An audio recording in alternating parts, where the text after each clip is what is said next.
ဒါကတော့အရင်က Minecraft ပါအခုဆိုရင်တော့ Minecraft ကဒီလိုဖြစ်သွားပါပြီ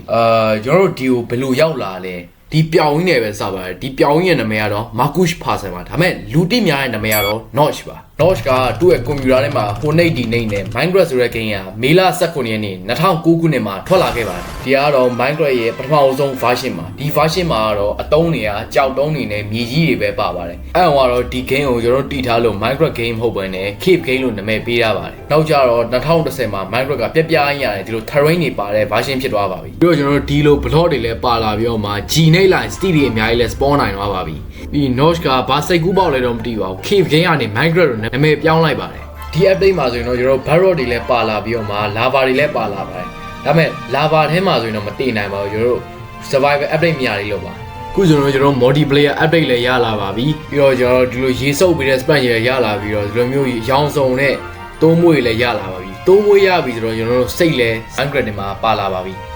ကျွန်တော်တို့ B နိတ် line inventory ကြီးပွင့်လာပါတယ်ဒါနဲ့ဒါဘာအတန်လေးလည်းမတည်ဘူးကွာဟာရောတိုက်ငါ survival ပြောင်းသွားရဟာရောရှေ့ကမဲလုံးက creeperကြောင်ဒါနဲ့ zombie ကဘာရောက်မီးမလောင်တာလဲလို့ဟာရောက်ဒီကောင်ဘာကောင်လဲဟာရောက်ငါတီတော့ရဟာရှစ်ကြောင်ရောက်တိုက်တီတော့ရောက်ဟာတော့ TNT လည်းရလာရတော့ဒါနဲ့အသားစားရင်ကျွန်တော်တို့တွေးပြန်ဖြည့်လို့ရပါတယ်ဟာရောက်ဒီကောင်ဘာကောင်လဲရောက်ဒီကောင်ဘာကောင်လဲစိမ့်စိမ့်ရောက်ဒီကောင်ဘာကောင်လဲရောက်ကျွန်တော်တို့ဘာကောင်ကြီးလည်းမသိဘူးနော်လို့ဒါနဲ့ဟာရောက်ဒီကောင်ဘာကောင်လဲလို့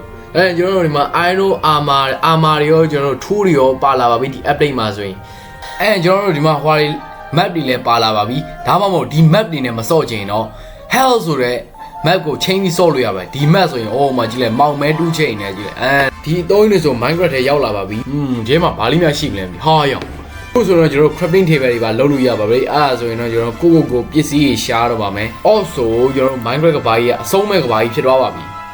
Minecraft ကတောက်ကြနေတိုင်းကိုပတ်စာအတွက် update တွေအပတ်တိုင်းထုတ်ပေးနေပါတယ်Minecraft Halloween update မှာဆိုရင်တော့ Nether ကြီးပါလာခဲ့ပါတယ်ဒီ Nether မှာဆိုရင်တော့ gas တို့ piglin တို့ block အသစ်တွေလည်းပါလာခဲ့ပါတယ် Minecraft က secret Saturday ဆိုတဲ့ update တစ်ခုထွက်ပြီးအဲ့ update ထဲမှာဆိုရင် fishing လည်းလုပ်လို့ရတယ် crouching လည်းလုပ်လို့ရပြီးတော့မှ painting တွေလည်း Minecraft ထဲပါလာပါပြီဒါနဲ့ Minecraft ကဖုန်းတွေမှာလည်းစော့လို့ရတော့ပါပြီဒီ Minecraft update က Minecraft update ထဲမှာအကြီးဆုံး update တစ်ခုလို့ပြောရင်လည်းမမှားပါဘူးဒီ update ထဲမှာဆို stronghold တို့ mineshaft တို့ပါလာပြီးအကောင့်တစ်တွေနဲ့အစားအစာတွေပါလာပါတယ်and also chat ရဲ့ animation ရတယ်ကြည့်လိုက်ပါဦးကျွန်တော်တို့ရဲ့ပထမဆုံး boss fight Ender Dragon ကျွန်တော် CY လုပ်လို့ရပါပြီဒီကောင်ကြီးနဲ့ဆိုရင် Notch က Microsoft ကို 2.5 billion နဲ့ Minecraft ကိုရောင်းချလိုက်ပါပြီ2015ခုနှစ်ဟာ Minecraft အတွက်အရင်အကြီးကြီးတဲ့နှစ်ဖြစ်ပါတယ်ဒီနှစ်မှာတော့ version 1.8.9 က PvP server တွေအတွက်အရင်နာမည်ကြီးလာခဲ့ပြီးမှအဲ့ version တွေကိုလည်းခုထိသုံးပြုနေစေဖြစ်ပါတယ်2016ခုနှစ်မှာဆိုရင်တော့ကျောင်းတွေအတွက် Minecraft Education Edition ထွက်လာခဲ့ပါတယ်2019ခုနှစ်မှာကျတော့ Minecraft ကိုပိုမိုလှပစေတဲ့ update ကြီးတစ်ခုထွက်လာခဲ့ပါအဲ့ update ရဲ့နာမည်ကတော့ Wall of Color update လို့ခေါ်ပါတယ်ဒီ update မှာဆိုရင်တော့ concrete glitch harakata နဲ့ block အရာအတက်တွေလည်းပါလာခဲ့ပါတယ်ဒါတွေမကတွေပဲကျွန်တော်တို့အကောင့်တွေ parrot new investment နဲ့ recipe book တွေလည်းပါလာခဲ့ပါတယ် version 1.13 update မှာဆိုရင်တော့ကျွန်တော်တို့ ocean bio အတက်တွေနဲ့ကျွန်တော်လင်းပိုင်းတင်မောပြက်တွေနဲ့တန်တာကြောက်ရမ်းတွေလည်းထည့်သွင်းခဲ့ပါတယ်ဒီ update က Minecraft အကောင်းဆုံး update တွေတစ်ခုလို့ပြောရင်လည်းမမှားပါဘူး2019ခုနှစ်မှာဆိုရင်တော့ village နဲ့ pillager update ကြီးထွက်လာခဲ့ပါတယ်ဒီ update မှာဆိုရင်တော့ village ရာရှားဘိုင်ယုံတွေမှာလည်းရှိပြီးတော့မှ pillager race နစ်ကိုလည်းထည့်သွင်းခဲ့ပါတယ်2020ခုနှစ်မှာဆိုရင်တော့ Minecraft ထဲမှာ Nether update ကြီးစရောက်လာပါပြီဒီ Nether update ကြီးက Minecraft ရဲ့ Nether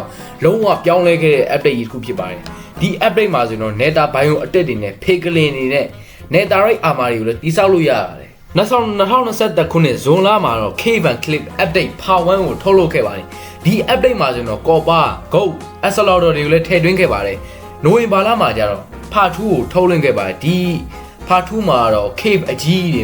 တောင်အမြင့်အနေနဲ့ wall height ကိုလည်းလုံးဝပြောင်းလဲခဲ့ပါတယ်2022ခုနှစ်မှာတော့ wild update ကိုထုတ်လုပ်ခဲ့ပြီးဒီ update ကတော့ deep dark biome တွေနဲ့ water နဲ့ ancient series တွေကိုလည်းထည့်သွင်းခဲ့ပါတယ်2023ခုနှစ်မှာတော့ trial tail update ကိုထုတ်လုပ်ခဲ့ပြီးဒီ update ကတော့ cherry blossom biome တွေနဲ့ camel sniffer နဲ့ armor trim တွေကိုလည်းထည့်သွင်းခဲ့ပါတယ်ဒီ update က Minecraft ကိုပုံမလှပစေ Facebook ဖြစ်စေပါတယ်2024ခုနှစ်မှာတော့ tricky try update ကိုထုတ်လုပ်ခဲ့ပါတယ်ဒီ update မှာတော့ trial chamber dungeon အသစ်တွေနဲ့ breeze mode တွေကိုလည်းထည့်သွင်းခဲ့ပါတယ်အားလုံးပဲကြည့်ရှုပေးတဲ့အတွက်ကျေးဇူးအများကြီးတင်ပါတယ်2025နဲ့2026မှာ Minecraft major update တွေမထွက်သေးလို့ဒီဗီဒီယိုတွေကတော့ဒီလောက်ပါပဲ like and share subscribe ဖြင့်ကူညီပေးလို့ရပါတယ်